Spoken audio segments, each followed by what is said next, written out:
किसान भाइयों, आज की वीडियो में हम जानेंगे कि हम धान की बालियां लंबी कैसे करें, बालियों की मोटाई कैसे बढ़ाएं, बालियों की लंबाई हम कैसे बढ़ाएं। इसके लिए हमें क्या करना चाहिए। अभी से अगर हम ध्यान नहीं देंगे तो बाद में जब बालियां निकलना चालू हो जाती हैं तब कुछ ज़्यादा बचता तो है नहीं।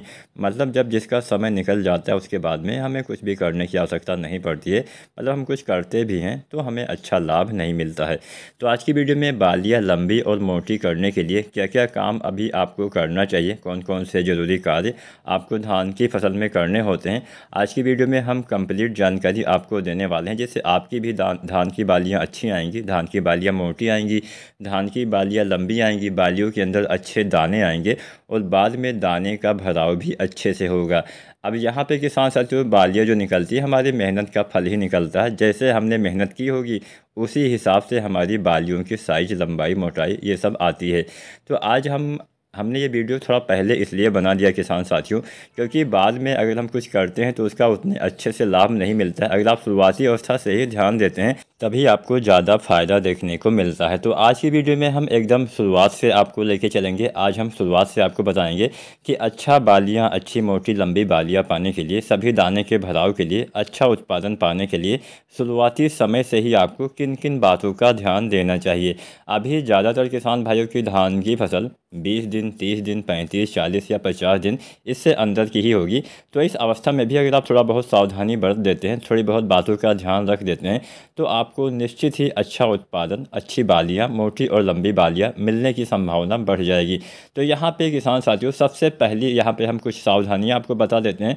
अब सबसे बड़ी हम गलती जो करते हैं धान की फसल में वो ये करते हैं कि समय से हम खादों का प्रयोग नहीं करते हैं। अब समय से खादों का इस्तेमाल अगर आप करते होंगे तो आपको अच्छा उत्पादन मिलेगा, अच्छी बालियाँ आती होंगी, अच्छे दाने आते होंगे। लेकिन समय से अगर आप खादों का इस्तेमाल नहीं करते हैं तो ये समस्या आ जाती है कि बालियों का विकास, कल्ले का विकास ये सब सही से नहीं होता है। तो यहाँ पे हम जितनी भी खादें डालते होंगे, रोपाई के समय वाली खाद रोपाई के समय डाल दीजिए। उसके बाद में जो हम डालते हैं 20 से 30 दिन पे दूसरी खाद और 40 से 50 दिन पे अंतिम खाद हम दानेदार रूप में डालते हैं। तो पहले अगर आप रोपाई के समय डीएपी डालते हैं तो 30 से 40 किलो डीएपी आपको डालना होता है, साथ में आपको पोटाश डालना होता है। अब यहाँ पे क्योंकि बात पोटाश खाद की हो रही है तो पोटाश खाद का काफ़ी अहम योगदान होता है बालियों के निर्माण में। अगर आप चाहते हैं बालियों का विकास अच्छे से हो सके, अगर आप चाहते हैं कि बालियों की साइज लंबी हो सके, मोटी हो सके और बालियों के अंदर दाने काफ़ी ज़्यादा मात्रा में आ सकें, तो इसके लिए पोटाश खाद आपको अवश्य डालनी चाहिए। यहाँ पे आपको एमओपी पोटाश का इस्तेमाल करना है। कितनी मात्रा में डालना है? धान की फसल में पोटाश 25 से लेके और लगभग 40 किलो के आसपास तक आप इस्तेमाल कर सकते हैं। इतनी मात्रा 1 एकड़ खेत के लिए पर्याप्त रहने वाली है। 25 किलो पोटाश बहुत जल्दी तैयार होने वाली किस्म में डालिए और 30 से 35 किलो पोटाश मध्यम अवधि वाली वैरायटी में डालिए और 35 से 40 किलो पोटाश देर से तैयार होने वाली किस्म में आपको डालना होता है। इतनी मात्रा 1 एकड़ खेत के लिए पर्याप्त रहने वाली है। लेकिन यहाँ पे पोटाश का इस्तेमाल आपको 2 बार करना है, मतलब केवल एक बार नहीं डालना है। हालांकि आप डाल सकते हैं, बहुत से किसान साथियों रोपाई के समय पोटाश की संपूर्ण मात्रा डाल देते हैं, लेकिन अगर आप 2 बार इसका इस्तेमाल करते हैं पोटाश का तो थोड़ा अच्छे से लाभ मिलता है, ज़्यादा लाभ मिलता है। क्योंकि बालियाँ निकलने से पहले अगर आप डाल देते हैं, मतलब वही 40, 50, 45 दिन के आसपास, तो भी काफ़ी अच्छे से काम करेगा। तो यहाँ पे अब हम एक समस्या ये आती है किसान साथियों, हमारे ऐसे अभी बहुत सारे किसान साथी होंगे। सबसे पहले हम पोटाश का मात्रा बता देते हैं, कब कितनी मात्रा में डालना है, उसके बाद ये बात करते हैं। तो यहाँ पे मान लीजिए आपकी जो धान की वैरायटी है बहुत जल्दी 100 दिन के आसपास ही तैयार हो जाती है, तो 25 किलो पोटाश डालिए। अब 25 किलो में से 12.5 किलो रोपाई के समय डाल दीजिए और 12.5 किलो 40-45 दिन के आसपास डाल दीजिए। मान लीजिए कोई वैरायटी मध्यम अवधि वाली है, 120, 125, 130 ऐसे ही तैयार होती है, तो आपको 30 से 35 किलो पोटाश डालना होता है। यहाँ पे हम एमओपी पोटाश की बात कर रहे हैं किसान साथियों। तो 30 से 35 किलो पोटाश मध्यम अवधि वाली वैरायटी में डालिए और इसमें भी आपको आधी मात्रा, मान लीजिए आप 30 किलो डालते हैं तो आप 15 किलो रोपाई के समय डालिए और 15 किलो आपको धान की रोपाई के लगभग 40, 45 या 50 दिन के अंदर डाल देना चाहिए। वैसे ही जो किस्में देर से तैयार होती हैं वहाँ पे 40 किलो पोटाश डालना होता है, तो यहाँ पे 20 किलो रोपाई के समय डाल दीजिए और 20 किलो 40-50 दिन के बीच में डाल दीजिए। जो वैरायटियाँ जो किस्में जल्दी तैयार होती है उसमें पोटाश थोड़ा जल्दी भी आपको डालना पड़ेगा।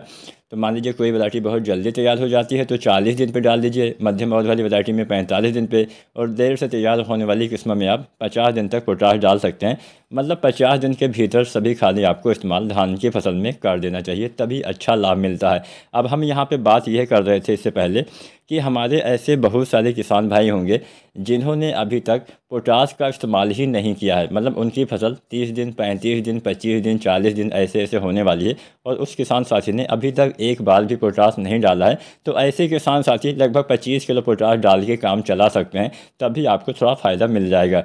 तो 25 या अधिकतम 30 किलो पोटाश आपको किसान साथियों डाल देना है। वैसे 25 किलो औसतन मात्रा पर्याप्त रहने वाली है 1 एकड़ खेत के लिए, और इतनी मात्रा आपको, मान लीजिए आपने अभी तक एक बार भी इस्तेमाल नहीं किया है और आपकी फसल 25 दिन से लेकर 50 दिन के बीच की है, तो इस अवस्था में आप कभी भी डाल सकते हैं, जब भी आपको पता चले कि हाँ आपने इस्तेमाल नहीं किया है। वैसे तो आपको पता ही होगा, लेकिन मैं आपको बता दूं, अगर आपने अभी तक नहीं डाला है तो आपको अवश्य डालना है, तभी आपको अच्छा उत्पादन मिलेगा। पोटाश के इस्तेमाल से बालियों का निर्माण, दाने का निर्माण, ये सब सारी चीज़ें अच्छे से हो पाती हैं। तो यहाँ पे हमने डीएपी के बारे में आपको बता दिया कि हाँ 30 से 40 किलो रोपाई के समय ही डालना है। अब डीएपी का इस्तेमाल आपको रोपाई से पहले, रोपाई करते समय या फिर अंतिम जुताई के आसपास ही कर देना चाहिए, तभी अच्छा लाभ मिलता है।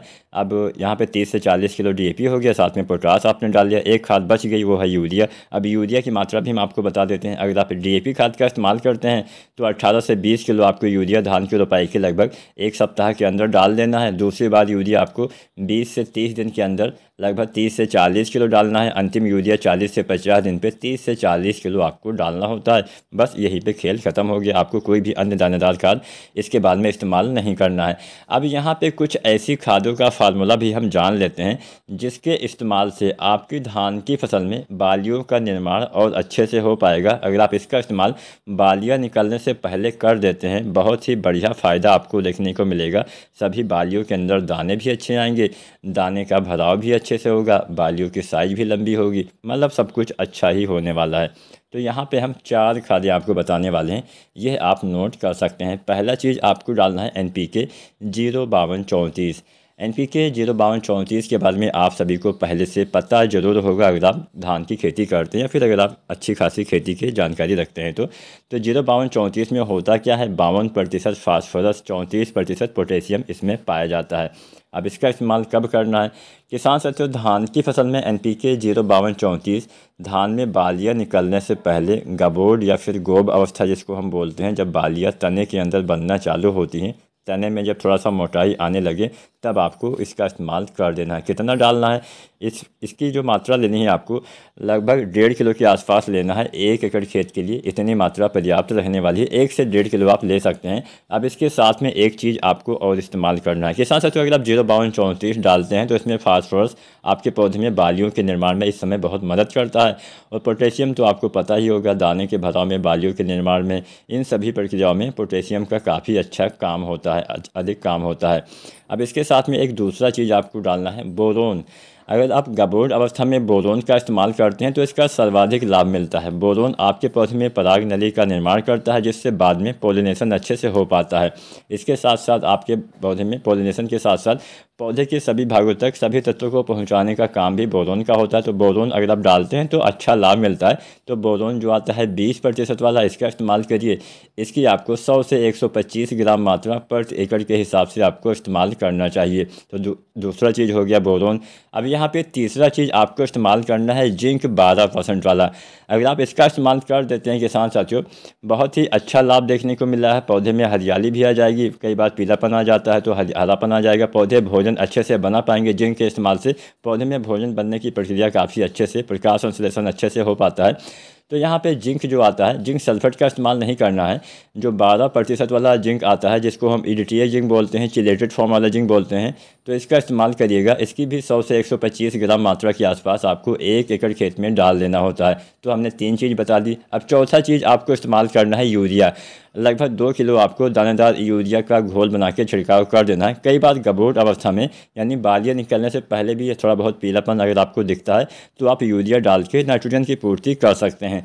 तो यहाँ पे यूरिया तभी डालिएगा जब पत्तियों में पीलापन हो और अच्छा लाभ मिलेगा। तो हमने 4 चीज़ें आपको बताई। पहला बताया 05234, दूसरा बताया बोरोन, तीसरा बताया जिंक 12% वाला और चौथा हमने बताया दानेदार यूरिया।